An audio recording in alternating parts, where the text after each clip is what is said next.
And so we always say we're made in God's image. That's the common expression, but we're also made in God's likeness.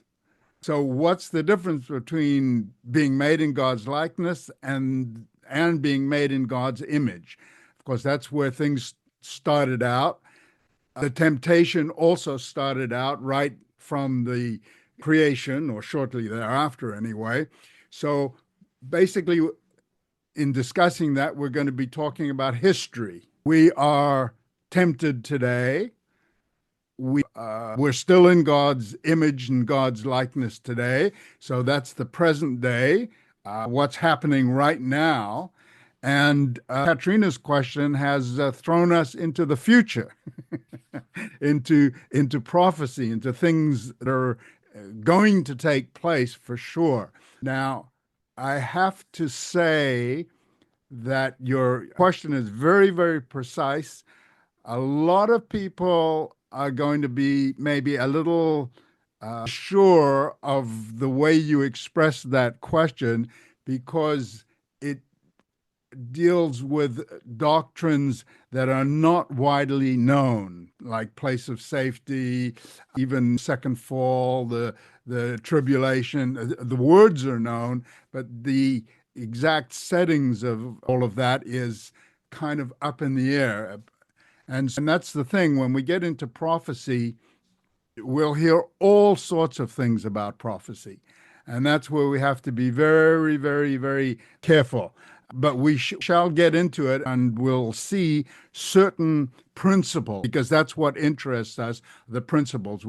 The timing, the dates, no. I don't know. We'll see maybe with certain a sequence of events. That will also take into consideration, and we'll look at the virgins and Laodicea, Philadelphia, and the tribulations, the second fall, and we'll try and give it a setting and see how all of this fits. So that's the plan that we're going to be looking at to answer all of these questions. I'll maybe throw in G's question as well, because the question was, what is the importance of remembering? Remember, why should we remember? That's the question. God repetitively in the Bible call us to remember. Yeah. And also all the the leaders, and even Jesus, when he at the Last Supper, this is the cup, this is the bread. Do take this in remembrance of me. Right. So why? Yeah. Okay, absolutely. So that is a study in itself. Okay, I will hint at it maybe because actually it goes all the way back to Genesis chapter 1, remember. It's in Genesis chapter 1. Yes, believe it or not. Okay, you listen up. Okay, so but we're actually going to start in with Katrina's question, and we're going to start in Matthew chapter 25 with the virgins. I've tried to put this in a certain order to be able to understand it globally. So I'm going to share my screen here. All right. So now you are seeing my screen. You should be seeing Matthew chapter 25. I pulled all of these contexts up because my connection was kind of slow earlier, and I thought it would help this way. Anyway, what we're going to do is we're going to go actually through and read through these verses so that we can get a context as well, because it's difficult to just read one verse and sort of explain it. So here, then shall the kingdom of heaven, I'm in verse 1 here, then shall the kingdom of heaven be likened unto 10 virgins, which took their lamps and went forth to meet the bridegroom. Straight away, we're thrown into an unusual scenario, let's say, but it's a scenario that comes up pretty regularly in the parables that Christ expounds on. For instance, we're often going to be talking about the kingdom of heaven. So the question is, what is this kingdom of heaven? What is a kingdom? Where is heaven? Where is this kingdom of heaven. It doesn't say it's a kingdom in heaven. Notice that. It says it's the kingdom of heaven. So that doesn't mean to say, because the quick idea is, oh, we're all going to go to heaven. That's not what this says, the kingdom. It says the kingdom of heaven. And then he likened it to 10 virgins that took lamps, and we're going to see that those lamps have oil in them, and went forth to meet the bridegroom. So we've got a bride, and the virgins represent the bride, and they're going to meet the bridegroom, and of course, there's going to be a marriage. And so this is talking about two things here that I would say. And first thing is the bride, the bridegroom, the marriage, etc., represents, and I'm going to be talking, as I said, globally here, because I want to get to a couple of other points, and you'll see later on why I'm talking this particular way. But the bride, bridegroom, and marriage, I'd put that in the package of socialization, family.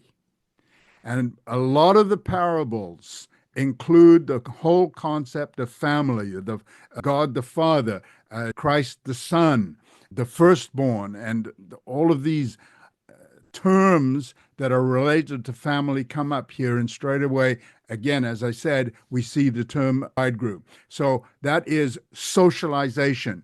And with regard to the lamps, and as we'll see as we go a little bit further on, it talks about oil. And the way to have oil, of course, the oil comes from olives, and in order to have the olives, you've got to harvest the olive trees.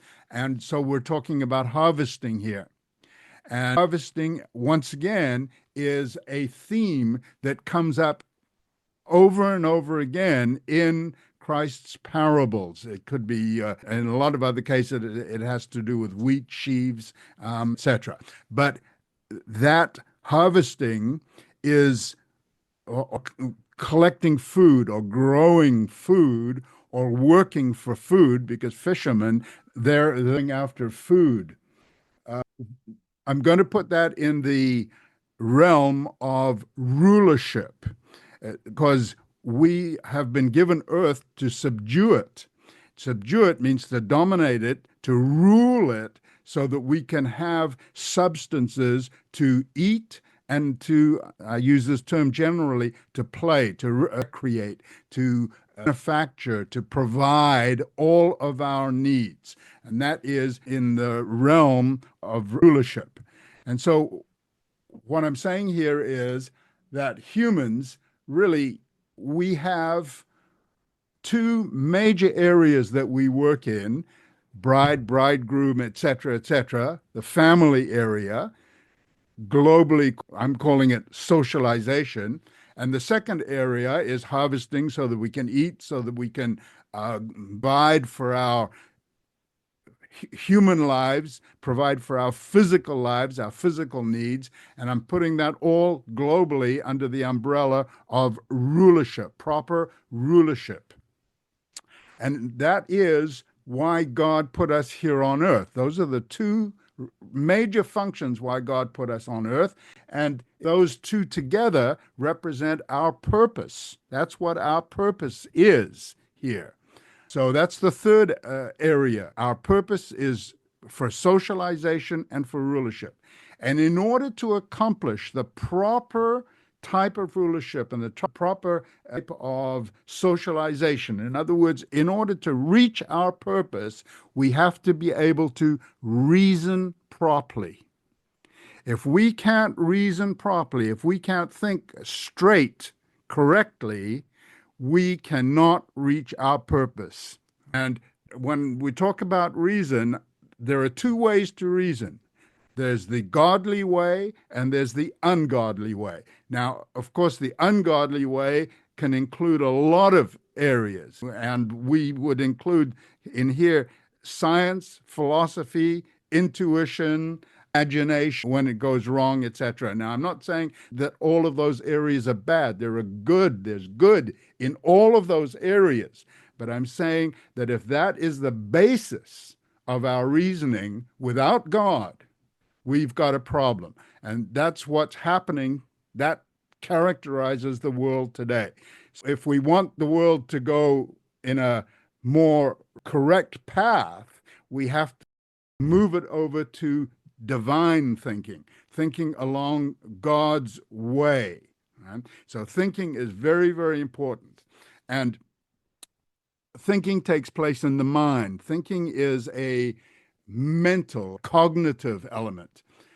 That thinking has to express itself, because if it stays in your head, it'll just stay in your head. It'll be theoretical. It's got to become practical. And the practical part of thinking is conduct. The way you conduct yourself, what you do with your hands, is a result of what you are thinking you want to do, what you want to imagine, what you want to create, what you want to build, and then you end up building it with your hands. Of course, you're also thinking about how to socialize, and oftentimes that comes out of the mouth, and we express it with our mouth. And so we have to have the proper conduct with our mouth, with our hands, with our bodies. And so that is the physical expression of the mental attitude. So what have I expressed here? I've expressed here just looking at these virgins, and of course, we'll see that the virgins had a purpose, that they had certain thoughts, they had a certain reasoning, and of course, as a result of that reasoning, five had a certain conduct and the other five had a different kind of conduct. But basically, what I've drawn from this is five areas. The five areas, and I'm going to put them in a particular order here. Reasoning, because that's where it all starts, up here in the head. Reasoning, and then once you reason, you decide what your purpose is going to be, right?